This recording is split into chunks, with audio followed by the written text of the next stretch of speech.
Welcome to the Denver Gazette Sports Podcast. I'm your host, Chris Schmedeke, and today we are brought to you by Applewood Heating, Plumbing, and Electric. They have been serving Denver residents for 50 years. They are the proud sponsor of the Colorado Avalanche, as well as this podcast. And today we are talking Denver Nuggets with Vinny Benedetto. Vinny, how are you? And how excited were you to get your second in-season tournament game over with last night? Yeah, I'd be better and more excited if we could do away with some of these 8:15 local tip-offs. That means we don't get Nikola Jokic at the podium until like midnight, and that means I'm working until like 2 or 3 in the morning. So yeah, I could go for more like 6 and 7 tip-offs, but otherwise I'm doing pretty well. Well, their next game is in New Orleans for the tournament, right? And that's like a 6 o'clock start, at least on Friday. So That is. yeah. So anyway, before we jump into that, we haven't talked since Michael Malone got paid, or is going to get paid in the future, I guess. More. The Nuggets have never. It's not even official yet, is it? No, that's what when I confirmed that news, I heard it would probably take a few days for it to be official, and that's why we didn't hear Malone really speak on that last night. But once it's official, we'll probably get more of his perspective on it. Yeah, he was on Altitude Radio right after the news kind of broke, and he was kind of, like how those guys are, like, oh, well, I'm not going to talk about it, blah blah blah. Yep. But I think, first of all, I think we can both agree that it is very well deserved. It is, yeah. And I think, we talked throughout last season, and there was a lot of pressure on Michael Malone last season because there's such a short window for a lot of these NBA organizations where if there's any doubt about if a guy can get it done, if there's any doubt, teams are pretty quick to move on, it feels like. But that playoff run, it feels like Michael Malone's performance is one of the things that goes kind of underappreciated because he went up against some really great coaches and held his own, if not out coached a lot of those guys throughout the playoffs. Yeah, so I was thinking about this. We really think we have to show kind of appreciation for what he's done. I mean, what is he, third, fourth longest tenured, third? Yeah, it's I think Spoelstra, Kerr, Popovich. So I think Malone's fourth. So Malone's fourth. So that's a long time in the NBA for him to be a coach. And I think we have to also appreciate the Nuggets not giving up on him. Like he's talked about it. We've talked about it. He could have lost his job after they lost Game 82 in Minnesota in 2018. Yeah, and I asked Josh Kroenke about that in the championship locker room after Game 5 of the finals. If looking back, if there was any real conversations about it, and he said, and obviously he was in a position where he could have just lied to me if he so wanted to. But he just said he was really encouraged with the young core that when the Nuggets needed buckets late in that game, they were going to a very young Jamal Murray and a very young Nikola Jokic, and so. Josh Kroenke said he kind of saw the vision back then, and yeah, you got to kind of credit patience. It's the 5-year anniversary of that game in this April, I guess, it would have been this past April. Was 5 years. Yeah. Okay, so but anyway, like they did something on that. I don't know if you watched the NBA.com thing on the Nuggets, the doc. I watched the first few episodes. I'd be lying if I said I finished it. Yeah, I didn't finish it either. I hate saying I did watch the Altitude one, but I think both mentioned that 2018 game, and I kind of went back and watched some YouTube clips of it and everything. They are young in that video. Those guys are young.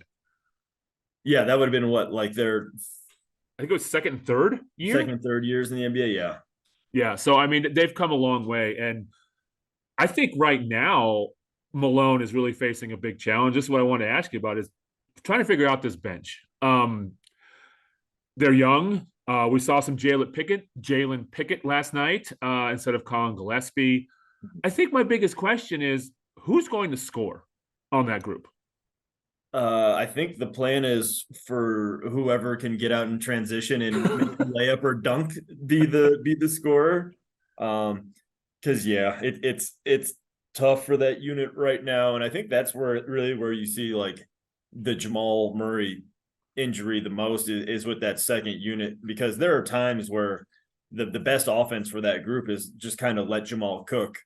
And Reggie's, I think, done an okay job with that bench, but it's a tough assignment for anyone to kind of lift that group off offensively because they've got a lot to figure out in the half court right now. And it's like Zeke Naji used to be more of a pick and pop guy. Now he's like a pick and roll guy just because it feels like the spacing is kind of messed up with that second unit when teams are daring Christian Brown or Peyton Watson to shoot threes, and even Jalen Pickett. It's too early for teams to really respect him from the 3-point line. So yeah, I think there's just a lot going on that needs to be sorted out right now. And if the rotations are any indication, Michael Malone is certainly still looking for answers there. Well, I'm just looking at the box score from last night. That bench unit attempted 2 3-pointers, and they were both Pickett. Nobody else. I mean, they have to figure. And again, like I guess that'll change when Murray's back and Reggie Jackson's out there with them, or Jamal's out there with them.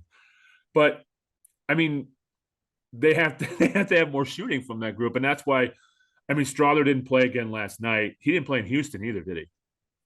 I don't think so. I don't think so. So I mean, clearly he's kind of. I mean, he seems like the logical answer, but there's clearly some things that still need to get worked out with him. And I think the thing with him is to get him in, he's going to have to jump either Christian or Peyton for those minutes. And it's like those guys, at least defensively, provide something. And that's where it's always going to start with this group from Malone is, like I said earlier, defense, get out in transition, run, get easy buckets. That's at least the goal. But yeah, it's certainly a work in progress. And last night the bench, they seemed very like, I don't know, frantic is the right word. Like they were just like Zeke Nazi was kind of jumping all over the place. Like, yeah, they were out of sync last night on the bench. But you know what helps? Having Nikola Jokic and the starters on the floor. And last night's game against the Clippers, I don't know. I felt it on TV. I don't know if you felt it in the arena, but it had another different feel for one of these in-season tournament games.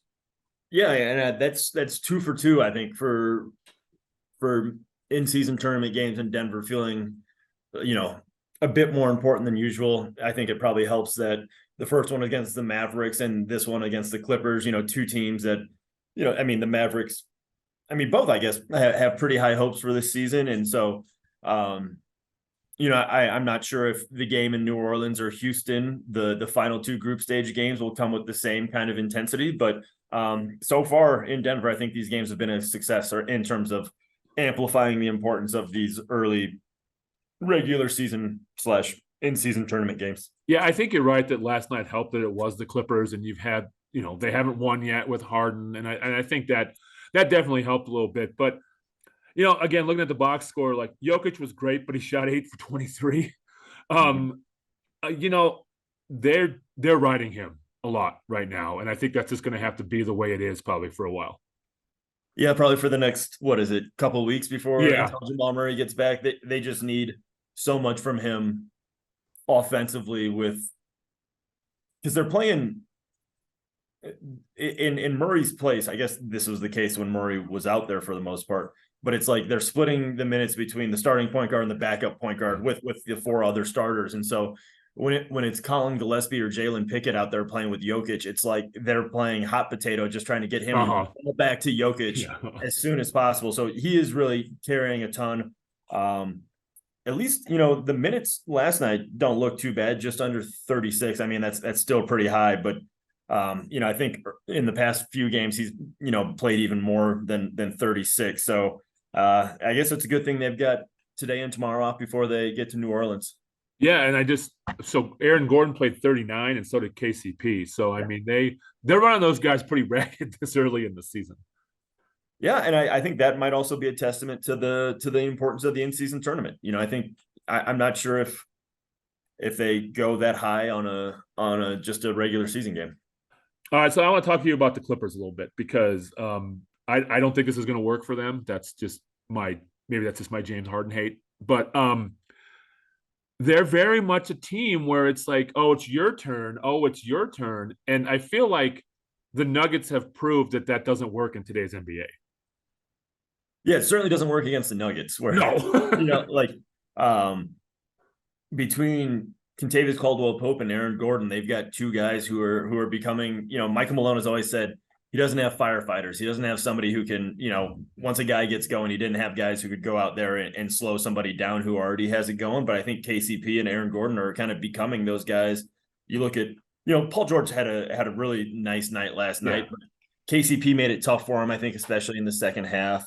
Aaron Gordon did a really nice job on Kawhi Leonard. And then that leaves James Harden, who's, still certainly trying to figure out what things are going to look like with the Clippers. I saw a clip from him last night after the game where he was like, I got to learn to shoot the catch and shoots because he hasn't had catch and shoot opportunity. And I was just like, I might have scratched my head at that one a little bit. And then a guy like Russell Westbrook kind of just junks up the spacing if, he's not a guy you can have just stand in the corner and stretch a defense. So it's been 5 games. They've lost all 5, and it looks like they still got a ways to go to get this thing really figured out. And they only played 8 guys in a regular season game. That's saying something too. I don't know why I don't know why late when it was close they took out PJ Tucker, because he annoys Nikola Jokic clearly. Yeah, and they just went super small. And there's that clip where the Nuggets just ran the same play 5 times in a row. Yeah. And it was like Jokic either got to the free throw line, scored, or assisted an easy bucket. So, it feels like the days of the adjustment in air quotes, adjustment on, putting a PJ Tucker or putting, this typical power forward on a guy like Jokic and trying to go small or trying to have somebody else float around the rim. Not that the Clippers did that because they didn't have Zoo out there when PJ was on Jokic, but it feels like this whole adjustment is kind of like on its last legs in terms of its viability against the Nuggets. Yeah, I mean, I think everyone knows that no one's guarding him. I mean, because he's going to make it happen no matter what. But yeah, those late possessions were interesting. Like there was the one play where he just kind of tapped it. Did he just tap it to Aaron Gordon, or am I thinking of something else? Yeah, well, he was getting like either hit in the face or had a hand right in his face. So like, I don't know what he saw or if he just knew 2 guys were on him and had to bat the ball into an open space. But yeah, I don't know if he got an assist for that. I'll go back and check because that would have been his triple double. Yeah, because he had 9. Yeah. That was an incredible play. Even though I can't discern the intent on the pass, it was something special. And I don't want to get too deep into officiating stuff, but he's getting beat down. It even seems like more this year than in the past. And it's like, what else has the guy got to do to get some calls? Yeah, how many? Well, he went to the line 14 times last night. Okay. But to your point, when opposing teams are going small on him, like that second half, the Nuggets offensive basket was right in front of us. And whether it was Paul George or whoever, like they have an outstretched arm on Jokic's back and they're just like pushing him. Yeah. It's not like a hand check. It's like a stiff arm for quite a while. And so, yeah, it was interesting. Last night I heard Ty Lue say the Clippers didn't feel like they were getting the same calls the Nuggets were. But they shot 24 free throws. The Nuggets shot 32. And I would say the Nuggets were the more aggressive or a team around the rim or more physical around the rim. So yeah, teams are certainly guarding Nikola physically, especially when they go smaller. Well, Paul George already got fouled on every play from me watching it on TV. His hands were up in the air so much. But and apparently he did get fouled on that 3, according to the 2-minute report. Yeah, but then he got away with a travel on the I'll just call it a dumb Nikola Jokic turnover. Yeah, it was, yeah. In the final minute. But Paul George apparently traveled before his layup. So the 2-minute report gives and the 2-minute report takes. He took 3 full steps. Yeah. Like he stepped on like the 3-point line. I was like, oh, that's a travel, right? And they're like, nope, we're good. And that's like going back to Houston a little bit. That team intrigues me a little bit. Like, are they just better than anybody thought? It seems like it was a bad night for the Nuggets. I think it was a bad night for the Nuggets, especially that bench unit was. Yeah, it was bad. Yeah, that was bad that day. Yeah. That was real bad. So I still think that's a game the Nuggets should win. 8 times out of 10, but the Rockets, they added some guys like that team needed some maturity. Yeah. And they got Fred VanVleet. Jeff Green, obviously, we know how big of a part he was to the chemistry in the locker room and the culture in Denver last year. People will say what they want about Dylan Brooks, but he's played pretty well. So yeah, and then they've got young talent, and I'm a big Alperen Şengün fan, as I think most people who appreciate Nikola Jokic's game should be. So yeah, I think the Rockets they've certainly got an intriguing roster. It'll be interesting to see if it can hold up over the course of the season. But yeah, they're certainly off to a better start than I would have had them pegged for. Yeah, Sengun is fun. Like he shoots off 1 foot all the time. I don't know if that's for Jokic or not, but yeah, I really noticed that on Sunday night after I got back into town. Like he was shooting off a 1 foot all the time. But And it's more Dirk than it is Sombor Shuffle, yeah, the yeah, 1 foot jumper, but it's still it feels like a nod to some fellow European big men. That's Sombor Shuffle of last night from the 3-point in the corner that like went all the way in and then came out. That was ridiculous as well. I mean, for the best missed shot I've seen in a long time. Yeah, that was crazy. All right, so like you said, Nuggets are off for a couple days before they head out on the road for 5. New Orleans, Cleveland, Detroit, Orlando, and back to Houston before they're home for San Antonio. It's a pretty tough stretch without your second best players. So, 3-2 is probably good, you think? Yeah, and I mean, I think you look at each one of those games individually, and I think you look at them as all being winnable. I think Cleveland's probably the best team of that group, but Darius Garland's been in and out of the lineup with different injuries. So if they don't have him, that would certainly help Denver's cause. So yeah, I think 4-1 would be great. I think you live with 3-2, and anything less than that would be slightly disappointing. So they lost in Orlando last year, right? They got like blown out in Orlando last year, I believe, right? Yeah, but they won in Cleveland last year, I thought, and then it took everything they had to beat Detroit on the road last year, if I remember right. Yeah, I remember that Detroit game was in that bad stretch late in the regular season. Yeah. It felt like they had the 1 seed locked up. Yeah. I think they might have lost. They lost either like the Spurs or Houston the game before. Well, they got blown out by both of them during that stretch, if I remember right. They got blown out in Houston when they could have clinched everything.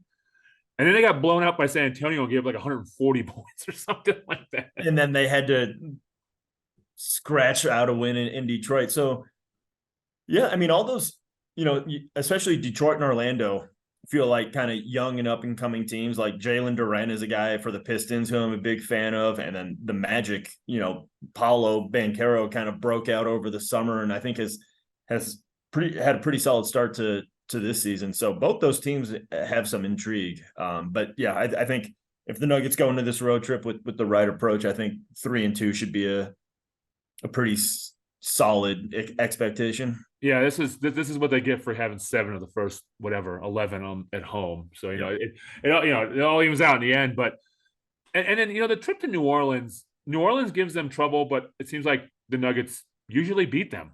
No, I mean they always seem the Nuggets just make big plays down the stretch, and New Orleans never does. Yeah, and I think I don't think CJ McCollum will be ready to go for Friday's game. I think I think they miss him. Yeah. Especially against the Nuggets. And if Jose Alvarado isn't out there either, it makes things a little tough for them. Because, Brandon Ingram is a guy it feels like the Nuggets always turn into how do I want to put this? Just an average player. Like Gordon gets in his chili. Yeah. And he's just a little too slight to have much of a counter. Yeah. And then, I mean, Zion was pretty good here in Denver. So I expect unless he gets hurt again, I don't know. But yeah, you just never know. Well, did you see his body language when talking about trying to buy into the team? I did not. No, I missed it. It's if I was a New Orleans fan, I would be concerned about his motivations right now. I'll put it like that. Well, he just signed his rookie extension, right? So he's got the big money already. Mm-hmm. So, yeah, I mean, will he be the next disgruntled guy? Because I think Embiid's probably happy now because I think he likes Maxey. Yeah, he better like Maxey the way he's playing because that's where I would have bet that Embiid would be the next guy to kind of start forcing his hand. But it'll be interesting. If Zion's under contract for the next few years, kind of take some of the leverage out of his position. But yeah, certainly signs of cracks in the foundation there. So And again, you know what? We were talking about the Nuggets with the worry with the bench and this road trip. They're still 9-2 and number one everywhere. So I think everybody should be fine. I feel like we did this last year too. We'd start freaking out of talking about something negative, and it's like, oh yeah, they have a 6-game lead in the West, so I think they're going to be okay. Yeah, it's one of the weird things with this team is like the losses that the games they've lost outside of, well, I guess they've only lost two, and the Minnesota one wasn't necessary, like that was an acceptable loss, but the one in Houston is one that, you know, you don't have, I guess, Yeah. chalked up at the beginning of the season. Like you could look at the Minnesota and be like, okay, yeah, I can see how they lose that one. Houston's not so much the case, but yeah, at 9-2, it feels like you're kind of nitpicking. Well, I can't wait for them to play Minnesota again. That should be that Minnesota. I mean, they look really good. I guess they play the Suns tonight, and the Suns are supposed to have all three guys tonight, according to social media. We'll see if that's actually true. So that'll be interesting. Before we go, I got to ask you the Bones Highland ring thing. I don't think he deserves one because I don't think he. I mean, maybe he helped the team for those 40 games, but he was definitely a negative influence on the team. Just real quick, what are your thoughts? Yeah, I see both sides of it. Yeah. I think both parties bear some responsibility for the way things went. He's not playing now either, though. Right.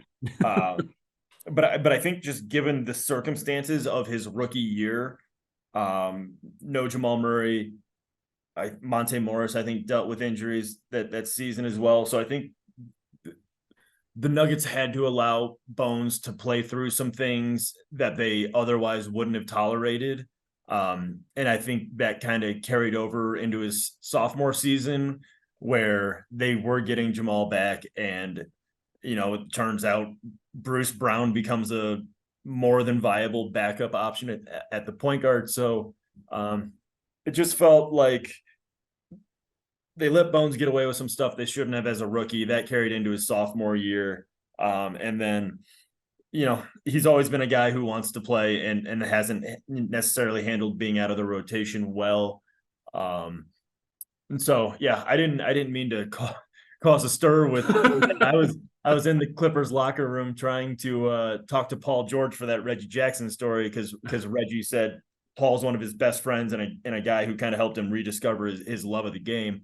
So I was hoping to get Paul in the locker room. He wasn't there pregame when it was open, so I just checked with Bones, see if he had heard anything. Because like I said, I see both sides of it. I see a guy who, I think he played 42 games last year, gave the Nuggets some. It wasn't all bad, you know, and the fans did love him for 75% of his time in Denver. Oh, he was a fan favorite. Yeah, I mean, people loved him.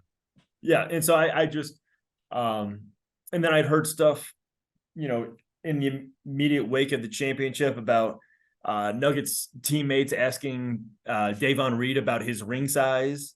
And so it's one of those deals, which one of those two guys contributed more on the court?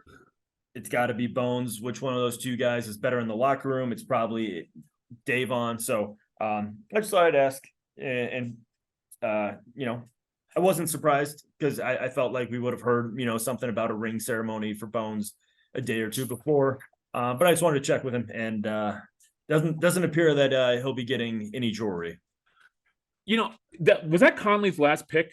I think he was Conley's last pick, or was, yeah, it would have to be, right? Yeah, unless there's a second rounder, I'm forgetting that his last first round pick. We'll just yeah. He always seemed to not fit to me. Like I understood, like maybe they just needed a heat check guy off the bench sometimes, and maybe that's what they were looking for him to do. But the Nuggets basketball and Malone especially is not like, oh hey, go jack up a 30-footer.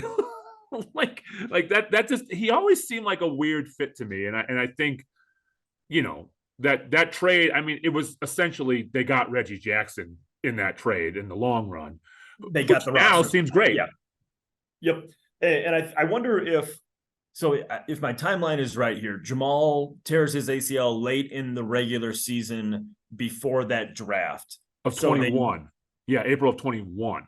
so they know they're not going to have Jamal for the entire or most of next season. And I wonder if they were just like, okay, we need some offensive firepower because like for all the things that Monte Morris is, he's not one of those like microwave scorer kind of guys. So I wonder if that, knowing they wouldn't have Jamal for much of the upcoming season, if that influenced their thinking on the Bones Highland pick. I'm not going to toot my own horn, but in my mock draft that year, I had him picking Ayo Dosumu with the Bulls, and he was available there. And I think he might have given the Nuggets a bit more than, or been a better fit with the Nuggets than Bones Highland was. But yeah, that was safe to say it didn't go exactly how all would have hoped, but Kelton Booth's done pretty well in the draft. Yeah, that's gone pretty well for him, and it just kind of shows like they keep taking these guys. I mean, Peyton Watson was not an experienced guy, but everybody else has been experienced, and I think that's going to pay off in the long run. And real quick, before another one thing I always think of when they play the Clippers. Do you remember? And you probably weren't even covering the team at this point when they offered the farm for Paul George. Do you remember that back in the day when he was in Indiana? Oh, they offered the Nuggets because he was a Broncos fan or something and liked Denver. So it would have to be tight with Demaryius Thomas. Yes, he was best friends with Demaryius Thomas. Okay. And they offered I think everything. So I don't know. I'd have to go back and look at the timeline, but it was at a trade deadline. And then he ended up going to Oklahoma City in that offseason. Okay. At the draft. And then, where he's at now. But they offered everything, Godfather offer for him because they thought he'd be the perfect fit along Jokic was super young then. So I think it was they offered Gary Harris, they offered all these picks. I don't think they offered Jamal Murray because I think he would have been a rookie that year. Yeah. So I always think back to that.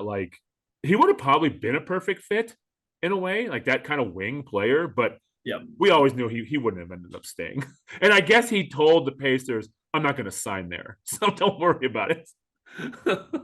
so yeah, that's always a big what if I think of with him because I remember they offered and then there was some other story that did they considered trading Murray for Harden at one point or Kisla pushed that from our competitor, but sorry, but that and they were no, we're not trading Jamal Murray ever.